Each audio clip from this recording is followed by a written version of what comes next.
Hello, lovely peoples. I am Michelle. This is my wheelchair Betty, and you're watching Rebelwheels NYC. I'm gonna make another video about the election. I'm still feeling terrified and sad, and that's something that I've really been thinking about. How can we make America better? Because fuck. Also, what I realized, there's no instant fix for this. There's no like dink. We can like wave our magic wand if you have one.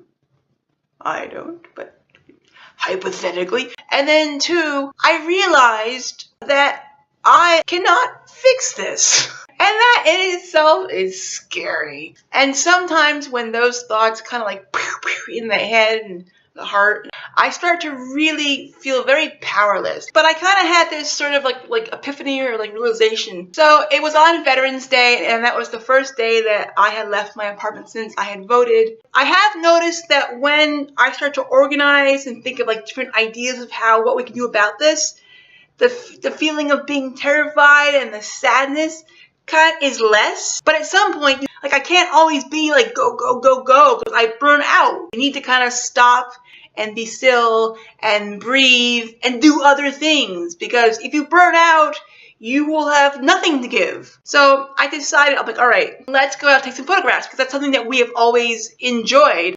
But when I did it, it felt weird, like the sadness and the fear are like, hello, baby, I'm back in full force in your face. So I decided, all right, I will compromise with myself. I will go out, do self-care, take photos, but since I have to go to the supermarket anyway to get myself some lunch while I'm there, why don't I try to pick something up, like a box of granola bars, something that I will hand out to people on the street if I come across them who are asking for help for food. So at one point, there was this person on the street asking for food and said, would you like a granola bar? And they said, yes, thank you. And when I looked up, I saw that there was this construction worker who had saw the whole thing. And he was smiling at me, and he gave me like a thumbs up. And he's like, yeah, like right on. And then it dawned on me on the way home. Every little act of kindness, every little kind gesture that we do is a pebble into the pond. It's a pebble in the pond. You know, when I gave the granola bar to the person with like empathy and love, and you know, that was the pebble. But then the rippling was the construction worker. So I mean, it's what happened was not this big change thing that happened that radically changed everything.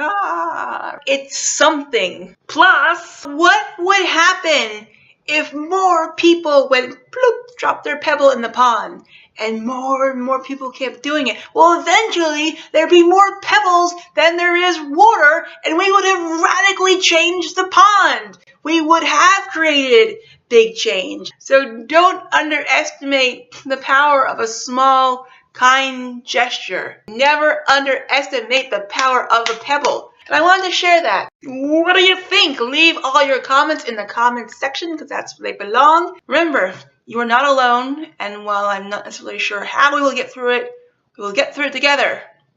So let's do that. Bye. God, I need a hug and a bagel.